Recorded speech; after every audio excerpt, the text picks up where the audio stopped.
Hello viewers, இனி நம்ம பார்க்க போறது ஒன் பீஸ் எபிசோட் 861 பார்ட் 1.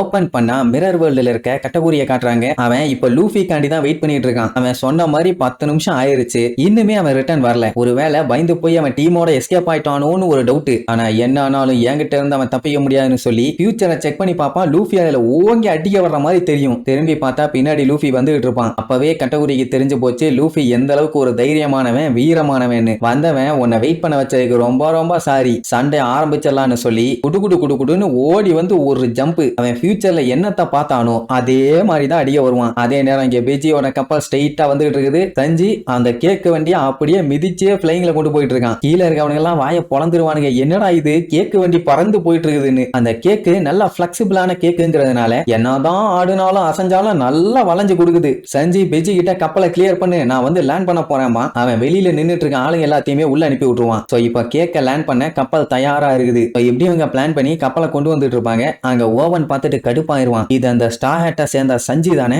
அவனுமா இவ்வளவு நேரம் இவங்க கூட இருந்தான்னு பயங்கரமா ஷாக் ஆயிருவான். இங்க சிஃபோன் எல்லாத்துக்கிட்டையுமே கொஞ்சம் ப்ரிப்பேர்டா இருக்க சொல்லுவா. ஏன்னா கப்பல்ல வந்து லேண்ட் பண்ண போறாங்க. அவ்வளோ ஹைட்ல இருந்து வந்து டொம்முன்னு விழும்போது எப்படி இருக்கும். சரின்ட்டு எல்லாம் கப்பலை சேஃப்டியா புடிச்சுக்குவாங்க. சஞ்சி ஒரு மிதி ஸ்ட்ரைட்டா வந்து கேக்கு கப்பல்ல வந்து சேஃப்டியா லேண்ட் ஆயிரும். அவ்வளவுதான், எந்த ஒரு பஞ்சாயத்தும் இல்லாம எல்லாம் அவங்க நினைச்ச மாதிரியே பண்ணிட்டாங்க. அந்த கேக்கோட ஸ்மெல்ல பார்த்துட்டு அங்க இருக்கவனுங்க எல்லாம் அப்படியே அசந்துருவானுங்க. அப்பா ஸ்மெல்லே ஆள தூக்குதுன்னு விட்டா எடுத்து தின்றுவானுங்க போல. ஒரு வழியா சிஃபோன், பெஜி, அவன் குழந்தை எல்லாம் ஒண்ணு சேர்ந்தாச்சு. சைஸ பாத்தீங்களா, சிஃபோனு பெஜியை விட எவ்வளவு பெருசு இருக்கான்னு. சரி, ஒரு வழியா சிஃபோனுக்கு எதுவும் ஆகாம ஒண்ணு சேர்ந்துட்டாங்க. இனிமேட்டு சிஃபோன் மேல யாராச்சும் கைய வைக்க வந்தா பெஜி சும்மாவா விடுவான், தூக்கி போட்டு வாயில மிதிக்க மாட்டான். என்ன இந்த புட்டிங்கோட நிலைமை தான் ரொம்ப மோசம். சஞ்சின்னு சொல்லி அங்கேயே வந்துட்டு இருக்கா. சுத்தி இருக்கவங்களுக்கு என்ன பண்றதுனே தெரியல. இப்ப கரையில இருந்த அல்லக்கைங்க எல்லாத்தையுமே ஓரளவுக்கு அப்புறப்படுத்தியாச்சு. எல்லாருமே இல்ல, இனி பேலன்ஸ் அந்த ஓவன் வேற இருக்கானே, அவனை காலி பண்ணிட்டு இவங்க எஸ்கேப் ஆனாதான் எந்த ஒரு பிரச்சனை இல்லாம போக முடியும். ஐ மீன் பிரச்சனை இருக்கும், ஆனா இந்த ஓவன் அளவுக்கு இருக்காது, சமாளிக்கிற அளவுக்கு தான் இருக்கும். இவன் என்ன பண்ணுவான், பெஜியோட கப்பலுக்கு முன்னாடி போய் நின்னுட்டு என்ன தாண்டி நீங்க போயிருவீங்களாடா, நான் யார் தெரியுமா, எவ்வளவு பெரிய ஆள் தெரியுமா, எவ்வளவு பெரிய பருப்பு தெரியுமா, எவ்வளவு பெரிய செருப்பு தெரியுமான்னு சீனை போட்டுட்டு இருப்பான். சுத்தி இருக்க அவன் ஆளுக பூரா சொல்லுவானுங்க, ஓவன் சாமா வேண்டாம், பேசாம தள்ளி நில்லுங்க, நம்ம கப்பல்ல ஏறி அதுக்கப்புறம் அவங்கள பாத்துக்கலான்னு. ஆனா அவன் இல்ல, நான் கப்பலை தான் காலி பண்ணுவேன்னு அந்த கப்பலை அட்டாக் பண்றதுக்காக வெறி கொண்டு நின்னுட்டு இருப்பான். அவ்வளவுதான், முறுக்குன்னு ஒரு சவுண்ட் மட்டும் தான் கேட்கும். என்னடான்னு அந்த கப்பலோட வீலுக்கு அடியில மாட்டிட்டான். அதுக்கப்புறம் ஆளை பார்த்தா தரையோட தரையா சப்பி போய் கிடக்குறான். இவனை எல்லாம் ஒரு பெரிய மனுஷன் நினைச்சு ஊரே இவனை பத்தி பில்டப் பண்ணிட்டு இருந்தா இப்படி பொசுக்குன்னு போயிட்டான். அப்போ சிஃபோனோட குழந்தை அழுதுகிட்டே இருப்பானா, விளையாட்டு காமிச்சிட்டு இருப்பான். அந்த டைம் கப்பலுக்கு ஆப்போசிட்ல பவுண்ட் வந்து நின்னுட்டு இருப்பாரு. அவரை பார்த்த உடனே அந்த குட்டி பையன் சிரிக்க ஆரம்பிச்சிருவான். ஏன்னா தாத்தா இல்ல, அவனுக்கு தெரியுது, ஆனா சிஃபோனுக்கு தெரியல.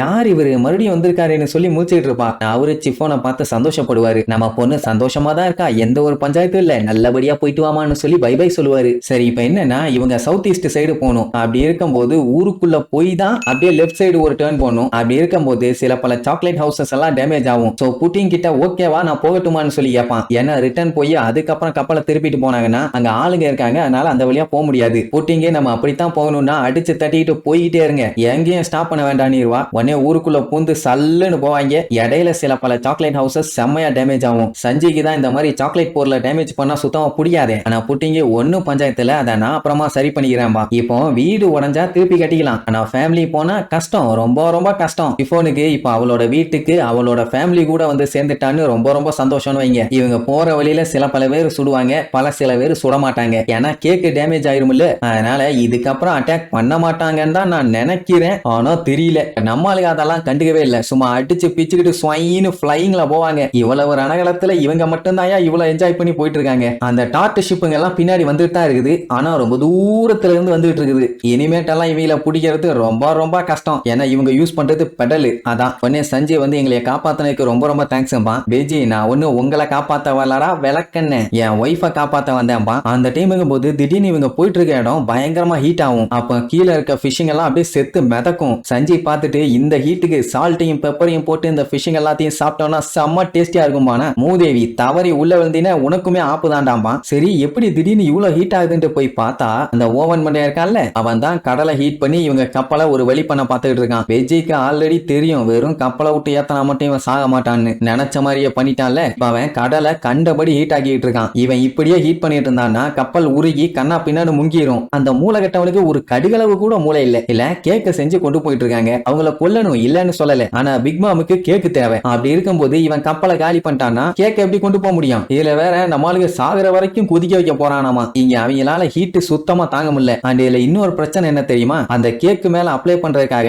ஏகப்பட்ட சாக்லேட்ஸ் ரெடி பண்ணி வச்சிருக்காங்க. இதே மாதிரி இன்னும் கொஞ்ச நேரத்துக்கு ஹீட்டை ப்ரொடியூஸ் பண்ணிட்டு இருந்தானா இவங்க சாக்லேட் எல்லாம் மெல்ட் ஆயிரும். அதுக்கப்புறம் இவங்க பிக் மாமுக்காண்டி செஞ்ச கேக்கு பூரா வேஸ்ட். பைத்தியக்கார பையன் கடைசி நேரத்துல இப்படி முட்டாள்தனமா பண்ணிட்டு இருக்கானே. அந்த பிக் மாமுக்கு பாயில் பண்ண ஃபிஷ் எல்லாம் கொடுத்து சரி பண்ண முடியாது. வேற ஏதாச்சும் பண்ணணும்னு பேசிட்டு இருக்கும் போதே இவங்க ஷிப்ல இருக்க அந்த பெடல் டேமேஜ் ஆகி கப்பல் மூவ் ஆகல, அப்படியே ஸ்டாப் ஆயிருச்சு. இன்னும் கொஞ்ச நேரம் இப்படியே பண்ணிட்டு இருந்தானா கப்பல் முங்கி போயிடும். அவனுக்கு அதானே வேணும். அப்பதான் ஒரு சம காமெடி என்னன்னா அந்த பெருசுங்கிற குழந்தை இவ்வளவு நேரம் கதறி கதறி அழுதுட்டு இருந்துச்சு. ஆனா திடீர்னு பார்த்தா சிரிச்சு ஆன்னு இருக்கும். என்ன இவன் ஸ்ட்ரேஞ்சா ரியாக்ட் பண்றான் என்ன ஆச்சுன்னு பாத்துட்டு இருக்கும் போதான் அந்த பவுண்ட் இருக்கான்ல அவன் நம்ம ஆளுல காப்பாத்தணும்னு சொல்லி ஒரு பெரிய கட்டை எடுத்து ஓங்கி அந்த ஓவன் மேல ஒரே அடி. கட்டை உடஞ்சு போயிடும். ஆனா அவனுக்கு எதுவும் ஆன மாதிரி தெரியல. இப்ப என்னன்னா என் பொண்ணை காப்பாத்தியே தீர்வேன்னு மனுஷன் ஒத்த கால்ல நின்னுட்டு இருக்காரு. இதுக்கப்புறம் நம்ம ஆளுக கேக் எடுத்துட்டு சேஃப்டியா தப்பிச்சாங்களா? அந்த ஓவன் விட்டானா இல்லையான்னு அடுத்தடுத்த எபிசோட்ல பாப்போம். டாடா.